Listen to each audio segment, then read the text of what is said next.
कौन सी इंडिया से है? ओ विश्व कप वाला पढ़ाए नहीं थे, हाँ पढ़ाइबो किए थे। जो भी क्वेश्चन दिया है पढ़ाया हुआ, अब उसके बावजूद भी ना पढ़े हैं तो अलग बात हो गया भाई, अब ना बनावे तो अलग बात हो गया ना। देखिए आज का जो टॉपिक है मतलब करंट अफेयर्स है। आज करंट अफेयर्स मैंने 3 दिन का करंट अफेयर्स लिया है, 20 तारीख का भी, 21 तारीख का, 22 का पूरा, ठीक है हाँ।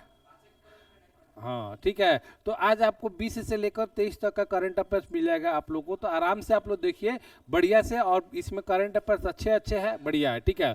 तो पहला करंट अफेयर्स है, पहला जो करंट अफेयर्स है ये है कि फिनलैंड ने 2026 की विश्व खुशी रिपोर्ट में फिर से शीर्ष स्थान पर हासिल किया। मतलब ये रैंक निकलता है हर साल कि दुनिया में सबसे ज़्यादा खुशहाल लोग कौन से देश के हैं।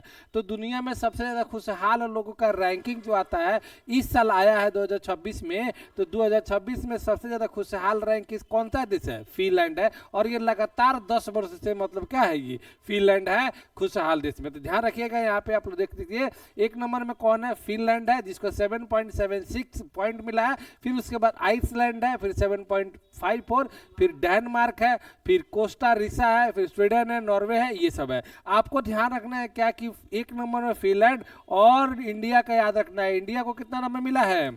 116 नंबर मिला है। इंडिया को कितना मिला है? 116। और पिछला साल जो इंडिया का जो रैंक था वो कितना था? 118। तो 2 पायदान मतलब अच्छा बेहतर किया इंडिया। तो समझ लो दुनिया में इतने 147 देशों का रैंकिंग निकलता है। कितने देशों का?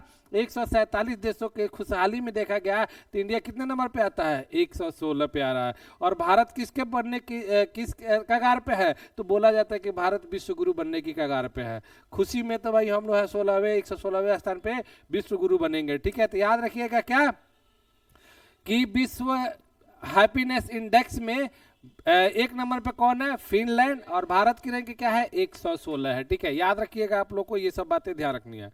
फिर उसके बाद देख लो यहाँ पे विश्व जल दिवस, आप लोग को पता है विश्व जल दिवस कब मनाया जाता है? 22 मार्च को मनाया जाता है। और 22 मार्च को ही हमारा क्या मनाया जाता है? बिहार दिवस भी मनाया जाता है। तो दोनों याद रखिएगा, जल दिवस और विश्व बिहार दिवस, क्या होता है? दोनों कौन से दिवस किस दिन को? 22 मार्च को दिया जाता है, ठीक है। फिर देखो यहाँ पे विश्व जल दिवस 22 मार्च को वैश्विक स्तर पर मनाया जाता है, और इस दिन जल संरक्षण और सुरक्षित पेयजल की उपलब्धता के बारे में जागरूकता फैलाई जाती है। लोगों को बताया जाता है कि जल की लिमिटेड जल है, उसको क्या करे, जितना हो उतना ही जल को यूज करे, जल को बर्बाद नहीं करे। लेकिन लोग मानते नहीं है, लोग तो मानते नहीं है, पढ़े लिखे बच्चा सब भी नहीं मानता है। यहाँ हम देखते हैं हमारे यहाँ पे लाइब्रेरी में आता है, सब क्या करेगा, 1 बोतल पानी भर लेगा और उसमें से आधा पिएगा और आधा लेके क्या करेगा? फेंक देगा बाथरूम, फिर नया भरेगा। अरे पीने वाला पानी आप लोग बर्बाद करने की क्या जरूरत है? पानी का बर्बाद नहीं करना चाहिए। और इसके लिए ध्यान रखिएगा, सबसे ज्यादा इस बार जो बोला गया है जल और लिंग, इसका विषय याद रखिएगा, क्या है इसका विषय? जल और लिंग। इसमें इस बार सबसे ज्यादा फोकस किस पे दिया गया है? महिलाओं पर दिया गया। किस पे दिया गया है? महिलाओं पे दिया गया, क्योंकि जल से रिलेटेड सबसे ज्यादा काम कौन करता है? महिलाएं करती है। आपको बताओ, आप दिन भर में जल का कितना यूज करते हो? बहुत कम बार, मतलब नहाते वगैरह हो तो थोड़ा सा, लेकिन दिन भर आप देखोगे महिलाओं को क्या रहता है? खाना बनाना, कपड़ा धोना, बहुत सारे काम रहता है। तो इसलिए यहाँ पे विशेष किसको ध्यान दिया गया है? महिलाओं को दिया गया है, ठीक है। 2026 में इसका मुख्य उद्देश्य जल और लैंगिक समानता के बीच संबंध को उजागर करना, साथ ही इस बात पर भी बल देना है कि जल संकट से महिलाएं और लड़कियां किस प्रकार असमान रूप से प्रभावित होती है। संयुक्त राष्ट्र जल प्रबंधन में महिलाओं को सशक्त बनाने वाले समावेशी समाधानों का आह्वान किया गया है, ठीक है। तो याद रखिएगा, जल दिवस कब मनाया जाता है? 22 मार्च को। 2026 में जल दिवस का जो विषय था क्या था? जल और लिंग था, ठीक है। तो याद रखिएगा, आप लोग को ध्यान रखनी है। फिर उसके बाद देखिए मैनेजमेंट ट्रेनी से, मतलब ये मैनेजमेंट ट्रेनी से अब ये डायरेक्टर क्या बन गए हैं? सेल के डायरेक्टर बन गए। 1993 में इनकी जॉब लगी थी एज ए मैनेजमेंट ट्रेनी के रूप में, लेकिन अभी ये सेल के क्या बन गए हैं? डायरेक्टर बन गए हैं। तो क्वेश्चन आता है कि हाल ही में सेल के डायरेक्टर कौन बने हैं? तो कौन बने हैं भाई? तो नटराज बने। कौन बने हैं? TN नटराज। नाम याद रखोगे, क्या नाम है? TN राजा। 19 मार्च 2026 को श्री टी.एन. नटराज ने steel authority of India, SAIL का फुल फॉर्म है ये स्टील अथॉरिटी ऑफ इंडिया, ठीक है, इंडिया लिमिटेड, सेल, ठीक है। तो सेल का फुल फॉर्म याद रखोगे, steel authority of India limited के निदेशक के रूप में किसने शपथ लिया है? टी.एन. नटराज ने लिया है, ठीक है। और ये मैनेजमेंट ट्रेनी के रूप में उस कंपनी में लगे तो 1993 में बहुत बड़ा इनका सफर रहा, ठीक है। उन्हें उत्पादन, सदन, बिक्री और 32 वर्षों से अधिक का अनुभव है और वे इस पद पर व्यापक नेतृत्व क्षमता लेकर आएंगे। उन्होंने 1993 में प्रबंधन प्रशिक्षु के रूप में सेल के में उन्होंने कार्यभार संभाला था और आज ये डायरेक्टर बन गए, ठीक है, निदेशक बन गए, ठीक है। तो याद रख सकते, ये है टी.एन. नटराज, नाम क्या इनका? टी.एन. नटराज।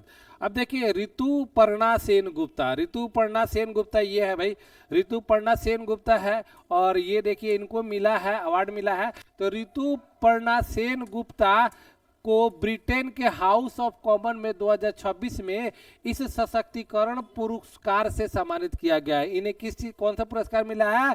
सशक्तिकरण पुरस्कार मिला है। कौन सा पुरस्कार? सशक्तिकरण पुरस्कार मिला है और ये ब्रिटेन के कॉमन हाउस में मिला है। तो याद रखिएगा, इंपॉर्टेंट है, ये है सेन गुप्ता। कौन है ये? सेन गुप्ता है, ये है हीरोइन है, कौन से?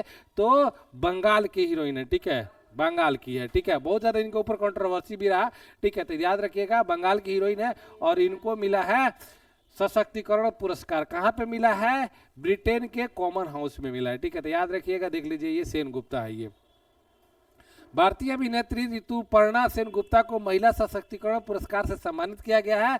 उन्हें यह सम्मान 2026 में ब्रिटेन के प्रतिष्ठित हाउस ऑफ कॉमन में दिया गया। यह सम्मान कला और संस्कृति में उनके योगदान के लिए अंतर्राष्ट्रीय महिला दिवस के अवसर पर दिया गया, ठीक है। तो याद रखिएगा, सशक्तिकरण होता है मतलब महिलाओं को, मतलब महिलाओं के लिए अच्छा काम करना, समझ लो, ठीक है। जैसे महिला के लिए रोजगार उत्पन्न करना, कोई महिला को कोई प्रताड़ित कर रहा है तो उसको क्या करना, उनको न्याय दिलाना, ठीक है। तो महिला के क्षेत्र में अच्छा काम करना, वही होता है महिला सशक्तिकरण कहलाएगा, ठीक है।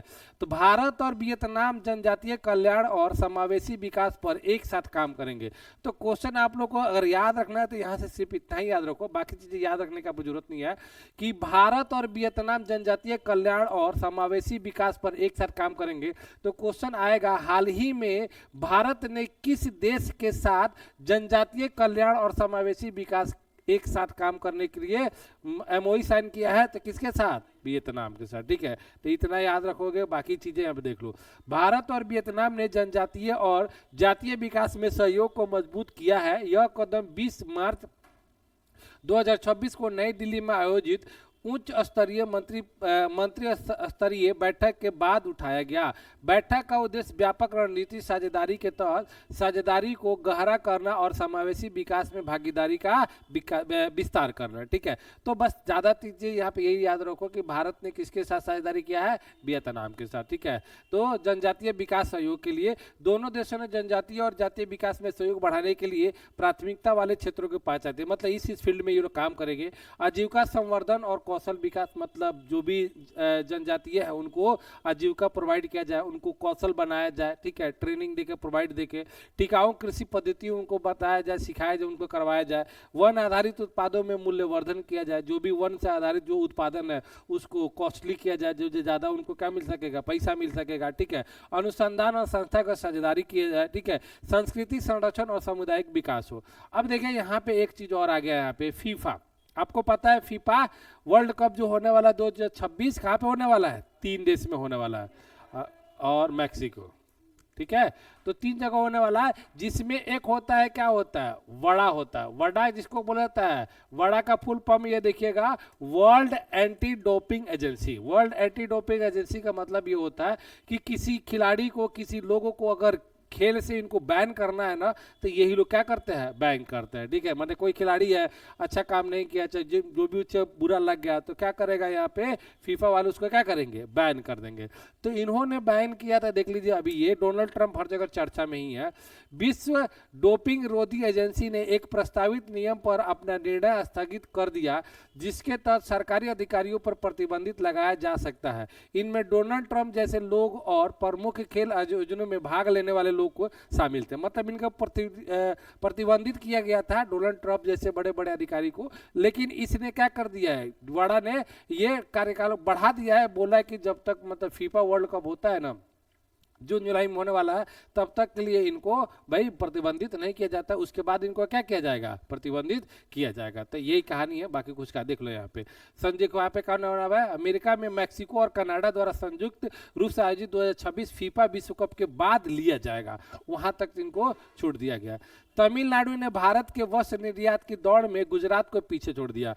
वस्त्र निर्यात, ठीक है ना, टेक्सटाइल जिसको बोला जाता है, कपड़ा उत्पादन में पहले गुजरात एक नंबर में था, अभी उसको सरप्लस करके कौन आगे निकल गया, तमिलनाडु निकल गया। ठीक है, तो याद रखिएगा, देख लीजिए यहाँ पे तमिलनाडु 2024-25 में भारत का शीर्ष वस्त्र निर्यातक बनकर उभरा है। ठीक है, राज्य में इतना मिलियन डॉलर मतलब $7,997.17 मिलियन डॉलर के निर्यात के साथ गुजरात और महाराष्ट्र को पीछे छोड़ दिया है। पिछले 4 वर्षों से राज्य ने 29% से अधिक मजबूत वृद्धि दर्ज की है, मतलब पहले से अभी 29% ज्यादा इन्होंने किया है। भारत का अगर निर्यात देखा जाए तो उसमें से 21.84% क्या करता है, टेक्सटाइल, जो कपड़ा वस्त्र कौन बनाता है, तमिलनाडु बनाता है। ठीक है, तो एक नंबर में है। ठीक है, याद रखिएगा। भारत 2028 में विश्व इंडोर एथलीट्स चैंपियनशिप की मेजबानी करेगा, यह ऐतिहासिक पहली घटना है। मतलब पहली बार भारत में ये होता है, इंडोर गेम जो होता है ना, मतलब लिमिटेड एरिया रहता है और उस पर मान लो कि कोई इंडोर का मतलब होता है, इंडोर तो एक गेम होता है घर के अंदर खेलना, जिसकी बारिश वगैरह आए तो उससे कोई भी मौसम से फर्क नहीं पड़े, लेकिन ये भी फिर भी ये थोड़ा सा बड़ा लेवल पे होता है, इसी को इंडोर गेम बोलते हैं। छोटा छोटा दौड़ भी रहेगा, दौड़ने का भी रहेगा, तो ज़्यादा एरिया तक नहीं रहे। ठीक है, मतलब इस पे बारिश हो, कोई भी बारिश का मतलब मौसम का फर्क नहीं, दौड़ता है लोग, खेल होता है, अलग अलग खेल है, खेल भी बता देता हूँ, देखो ना यहाँ पे रहेगा। ठीक है, भारत ने 2028 विश्व इंडोर एथलीट्स चैंपियंस की मेजबानी का अधिकार हासिल कर लिया। ये कब होगा भारत में, 2028 में। ठीक है, 2028 में एथलेटिक्स चैंपियन की मेजबानी करेगा। इसके लिए 7 ही देश की ऐतिहासिक उपलब्धि हासिल किया है। अब कौन कौन सा गेम है इंडोर्स गेम में, देखो 60 मीटर की दौड़ होगी, 200 मीटर की दौड़, ये सब इंडोर्स गेम हो जाएगा। ठीक है, तो याद रखें यहाँ पे। अब देखो हाई जंप हो जाता है, ठीक है, पोल वॉल्ट होता है, ये सब मतलब इंडोर्स गेम में आता है। तो बस आपको याद रखना 2028 का इंडोर्स गेम का चैंपियन कौन कर रहा है भाई, भारत कर। ठीक है ना, बस इतना याद रखिएगा, इतना ही क्वेश्चन आप लोगों को पूछे जाएंगे। जोन्स एक्ट का स्पष्टीकरण, अमेरिका ने 100 साल पुराने जहाजरानी कानून को क्यों निलंबित किया। अभी क्या हो रहा है, आपको पता है कि ईरान, इजराइल और अमेरिका के बीच में युद्ध चल रहा है। ठीक है, आपको पता है कि स्ट्रेट ऑफ हॉर्मुज यहाँ पे ऑलरेडी क्या हो गया, ब्लॉक हो गया है। तो यहाँ पे लोगों को क्या हो रहा है कि किल्लत हो रही है भाई, तेल वगैरह जो भी है, गैस वगैरह की प्रॉब्लम चल रही है। तो पहले जो ये कानून था ना, यहाँ पे अमेरिका अगर पोर्ट से कोई भी कंट्री अगर माल खरीदना चाहता है, तो जो भी उनका शिपिंग वगैरह होगा ना, वो किसका होना चाहिए था, अमेरिका का ही होना चाहिए, बाकी कंट्री का नहीं होना चाहिए। लेकिन अभी इन्होंने बोला है कि भाई किसी भी कंट्री का शिप हो, किसी भी कंट्री का जहाज हो, तो आके आप अमेरिका से क्या कर सकते हैं, माल वगैरह जो भी है खरीद सकते हैं। ठीक है, देखो अमेरिका ने 100 साल पुराने जोन्स एक्ट को 60 दिनों के लिए अस्थायी रूप से माफ कर दिया है। यह फैसला ईरान युद्ध के कारण ईंधन की बढ़ती कीमतों के बीच आया है। राष्ट्रपति डोनाल्ड ट्रंप ने इस फैसले की घोषणा की है और इसका उद्देश्य आपूर्ति में व्यवधान को कम करना। मतलब मान लीजिए कि पहले क्या था कि जिसके पास अगर अमेरिका का टैगलाइन है, चाहे अमेरिका का कंपनी का शिप है, चाहे जो भी है, तो वही क्या कर सकते हैं, अमेरिका से माल ले सकते थे, कुछ भी ले सकते थे। लेकिन अभी ये प्रावधान हटा दिया गया कि अमेरिका का नहीं हो, मान लो कि दूसरे भी कंट्री का अगर है तो वहां से खरीद के आप लोग लेके जा सकते हैं। ठीक है, तो ये सब चीजें ऊर्जा लागत तो नियंत्रित करता है। यह कानून आमतौर पर घरेलू माल ढुलाई को अमेरिकी जहाजों तक सीमित रखता था, अमेरिकी जहाजों तक सीमित रखता था, लेकिन इस छूट से विदेशी जहाजों को भी अमेरिका बंदरगाहों के बीच ईंधन परिवहन करने की अनुमति मिल गई है। समझ में आ गया बात। ठीक है, तो याद रखिएगा आप लोग। जोन्स एक्ट जो था आपका आया था 1920 एक्ट में आया था। ठीक है, जोन्स अधिनियम, जिसे आधिकारिक तौर पर 1920 के व्यापारी समुद्री अधिनियम के रूप में जाना जाता है। समुद्री अधिनियम की ये नियम है, अगर अमेरिका के साथ अगर व्यापार कर रहा है तो ये नियम आपको क्या करना पड़ेगा, फॉलो करना पड़ेगा। यह अमेरिकी कानून है जो अमेरिका के बंदरगाहों के बीच समुद्री व्यापार को नियंत्रित करता है। इससे प्रथम विश्व युद्ध के बाद घरेलू जहाजरानी उद्योग को मजबूत करने और राष्ट्रीय सुरक्षा तैयारियों सुनिश्चित करने के लिए किया गया। प्रथम विश्व युद्ध आपको पता है कब हुआ था, 1914 से लेकर 1918 तक। अब ऐसे जहाज़ों का निर्माण संयुक्त राज्य अमेरिका में ही होना चाहिए। क्या क्या प्रावधान था भाई? जहाज़ों का जो निर्माण होना चाहिए कहाँ पे होना चाहिए? संयुक्त राज्य अमेरिका में होना चाहिए। अमेरिकी नागरिकों का स्वामित्व होना चाहिए, ठीक है। अमेरिकी उस पर ध्वज रहना चाहिए, यानी झंडा रहना चाहिए। इसमें मुख्यतः अमेरिकी कर्मचारी ही कार्य करना चाहिए। इतने चीज़ें अगर आपके पास है तभी अमेरिका के साथ आप क्या कर सकते हो, ले सकते हो, अदरवाइज नहीं। तो यहाँ पे इनको 60 दिन के लिए हटा दिया है। ये देखिए नेपाल की पहली ट्रांसजेंडर महिला है, संसद में इतिहास रचा, ठीक है। तो नेपाल में पहली महिला ट्रांसजेंडर तो समझते ही हो ना भाई, ठीक है। ट्रांसजेंडर महिला है ये, और ये पहली नेपाल में पहली बार ये संसद में इतिहास रच दी, पहली बार उनके संसद में बैठेगी ये ट्रांसजेंडर, ठीक है। तो बहुत बड़ी बात है, ठीक है। किसी को देख के नहीं लगेगा कि ये ट्रांसजेंडर है, लगेगा हो। आपको पता है कि थोड़ा सा ये देख लो यहाँ पे 37 वर्षीय कार्यरत भूमिका श्रेष्ठा, इनका नाम याद रखना है। क्या नाम याद रखोगे? भूमिका श्रेष्ठा, क्योंकि ऐसे क्वेश्चन आ जाते हैं भाई, ठीक है ना। भूमिका श्रेष्ठा इनका नाम है। 16 मार्च 2026 को नेपाल की पहली ट्रांसजेंडर महिला सांसद बनी। सांसद में उनका चुनाव दक्षिण एशिया में समावेशिता और प्रतिनिधित्व की दिशा में एक महत्वपूर्ण उपलब्धि है। वह राष्ट्रीय स्वतंत्र पार्टी, इनका ही पार्टी है, बलेन साठ की इनका ही पार्टी है, ठीक है ना, आरएसपी, ठीक है। आरएसपी का फुल फॉर्म राष्ट्रीय स्वतंत्र पार्टी, इनका ही पार्टी है और इन्हीं की पार्टी से ये जीती है, प्रतिनिधित्व करती है। और उन्होंने नेपाल में आए राजनीतिक बदलाव के बाद राजनीति में प्रवेश लिया है। आपको पता है कि ये बलेन शाह है, बलेन शाह भी प्रधानमंत्री बन गए हैं भाई, कहा गए नेपाल के, और आरएसपी के थे। और इन्होंने टोटल कितने सीट जीता है? 165 में से जो डायरेक्ट इलेक्शन होता है उसमें कितना? 125 को, और इनडायरेक्ट जो होता है उसमें कितना? 57 को। तो 125 और प्लस 57 कितना होता है? 82 को, 182 को। टोटल मिला के 182 सीट जीते थे, ठीक है। टोटल सीट कितना होता था? 275 देखोगे 138 सीट चाहिए, 138 सीट चाहिए था सरकार बनाने के लिए नेपाल में, लेकिन इनके पास ज्यादा मिल गया। तो ये थे बलेन शाह, याद रखिएगा। पूर्व रैपर है, रैपर समझते हैं ना? हाँ।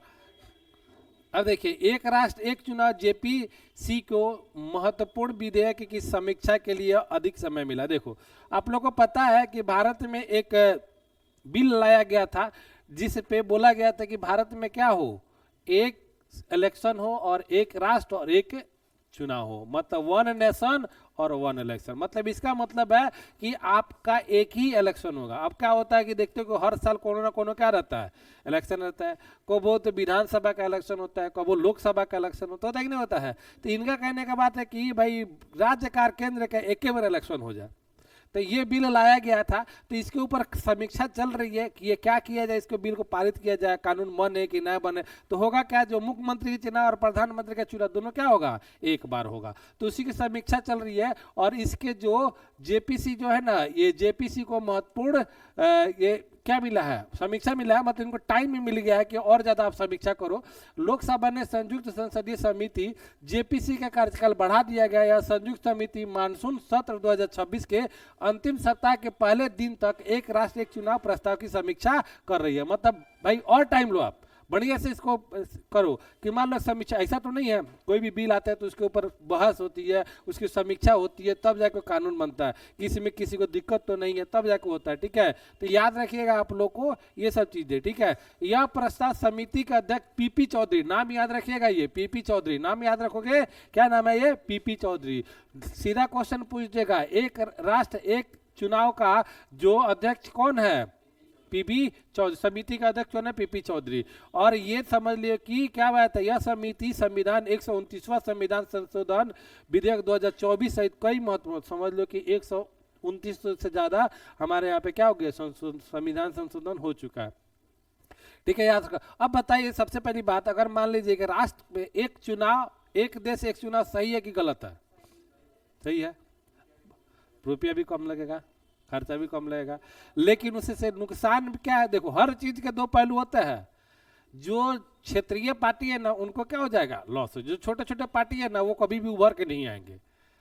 जो एक बार जो 5 साल पे एक चुनाव होगा तो जो बड़ा पार्टी है खाली हुए जीते हैं, छोटा छोटा पार्टियां जीते भी नहीं करेगा, सब कहानी खत्म, बहुत सारा प्रॉब्लम हो जाएगा। ऐसा नहीं है। तो छोटी पार्टी जो है एक नंबर जब दबा कायम कर लिया, अब मान लो कि क्या होता है कि बहुत लोग है कि केंद्र में बीजेपी को जिता दिए और राज्य में आएंगे तो भाई लालू जी को जिता देंगे, लेकिन अब एक बार इलेक्शन होगा तो क्या हो, केंद्र राज्य एक ओवर हवा अगर मोदी का है तो सब मोदी की ओर चला जाएगा, चल जाएगा कि नहीं चल जाएगा। तो इसलिए क्षेत्रीय पार्टी का वहाँ पे क्या हो जाएगा, सर्वनाश हो जाएगा। तो इसलिए ऐसा नहीं किया गया है, मतलब ऐसा भी चल रहा है, मतलब किया नहीं गया, मतलब ऐसा बहस हो रहा है कि तो वही बात है, ठीक है। तो ये सब चीजें होती है। नीता अंबानी को मानवीय कार्यों के लिए मिली बड़ी पहचान। नीता अंबानी को जानबे करते हो, मुकेश अंबानी की बीबी है। नीता अंबानी को भुवनेश्वर के किस मानवता पुरस्कार 2025 में सम्मानित किया गया। यह पुरस्कार समारोह Kalinga institute of the social science,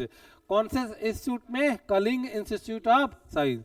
Kalinga कहाँ पे है भाई, भुवनेश्वर, उड़ीसा। उड़ीसा को कलिंग बोलते थे ना, ठीक है। तो वहां पे इनको मिला है, देख लीजिए नीता अंबानी को, ये ध्यान रखिएगा, ठीक है नीता। और ये ध्यान रखिएगा, एक जो अभी पढ़ा था तो कलिंगा जो क्या बोलते हैं स्टेडियम है ना, उसी में होने वाला है इंडोर्स गेम। हाँ ये पढ़ लिया, मैं भूल गया था। इंडोर देखिए बेजबानी हासिल कर लिया है, ऐतिहासिक देखिए। हाँ यहाँ पे कलिंग नाम याद आया तो मुझे याद, कलिंगा इंडोर एथलेटिक्स स्टेडियम, ठीक है। कलिंगा यूनिवर्सिटी भी है, कलिंगा, इसी से याद रख सकते हो, बहुत बार क्वेश्चन भी आ जाता है हिस्ट्री में।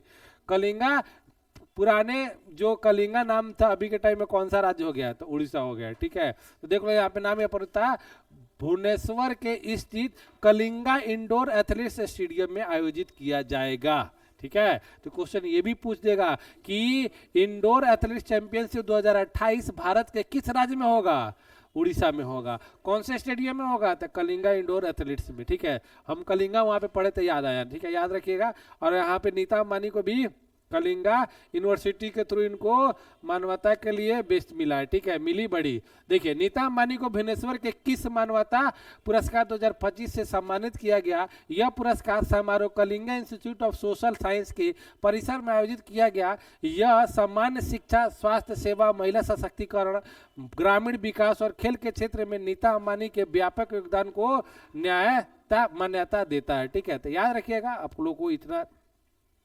अब देखिए नीता अंबानी का अलग अलग क्षेत्र में काम है इनका, अलग अलग देखो, शिक्षा, छात्रवृत्ति, डिजिटल शिक्षा और विद्यालय के बुनियादी ढांचे को इन्होंने बदलने की कोशिश किया, इसके लिए खर्चे कर रही है, प्रयास कर रही है। स्वास्थ्य से सेवा में अच्छा काम कर रही है, महिला सशक्तिकरण में काम कर रहे हैं। नीता अंबानी का छात्रों के नाम संदेश, और इन्होंने भाषण, भाई जाएंगे तो भाषण देंगे, तो भाषण में क्या क्या दिया है इन्होंने देख लो भाई, ठीक है। थोड़ा सा मोटिवेशन आप लोग को मिल जाएगा, ठीक है।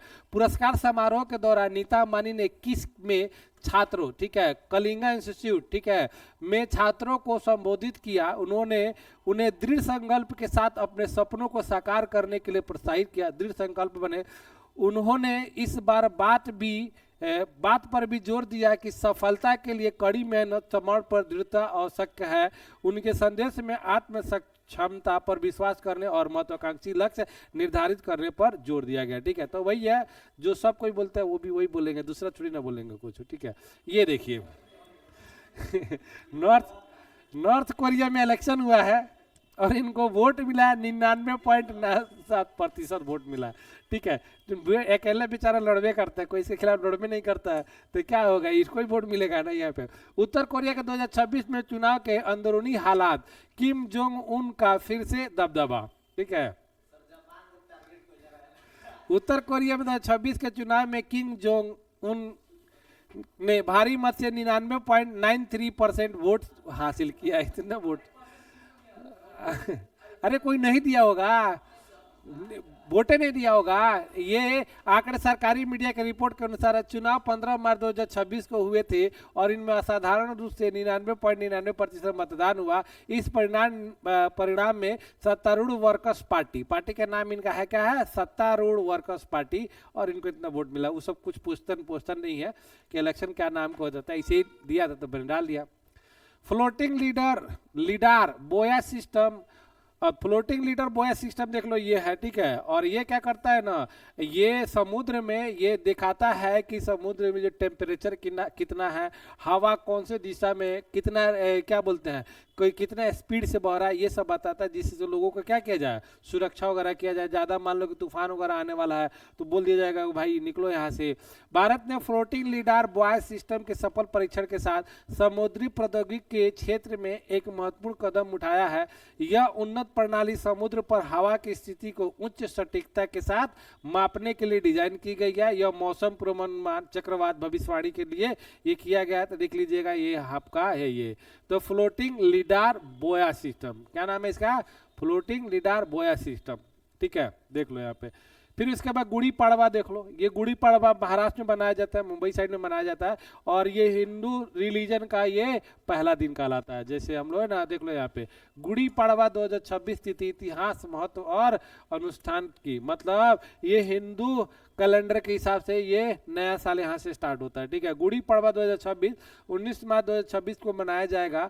यह दिन मराठी नववर्ष के प्रारंभ का प्रतीक है। यह त्यौहार महाराष्ट्र और गोवा में बड़े उत्साह और श्रद्धा के साथ मनाया जाता है। हिंदू चंद्रसौर पंचांग के अनुसार यह दिन चैत्र महीने के शुक्ल पक्ष के प्रतिपदा तिथि को पड़ता है। यह त्यौहार नई शुरुआत, समृद्धि और बुराई की अच्छाई में विजय प्राप्त करता है। ठीक है, तो याद रखिएगा, क्वेश्चन यहीं पे आ जाएगा कि गुड़ी पड़वा निम्नलिखित से किस राज्य का त्यौहार है। इस सबसे क्वेश्चन आप लोग का आता है और इम्पोर्टेंट है, तो ये महाराष्ट्र और गोवा याद रखिएगा। ठीक है, कहानी आज की खत्म होती है। थोड़ा सा जाकर आप लोग पढ़ लीजिएगा, इंपॉर्टेंट इसमें पॉइंट थे, बढ़िया से पढ़ लेना। समझ में आया हो?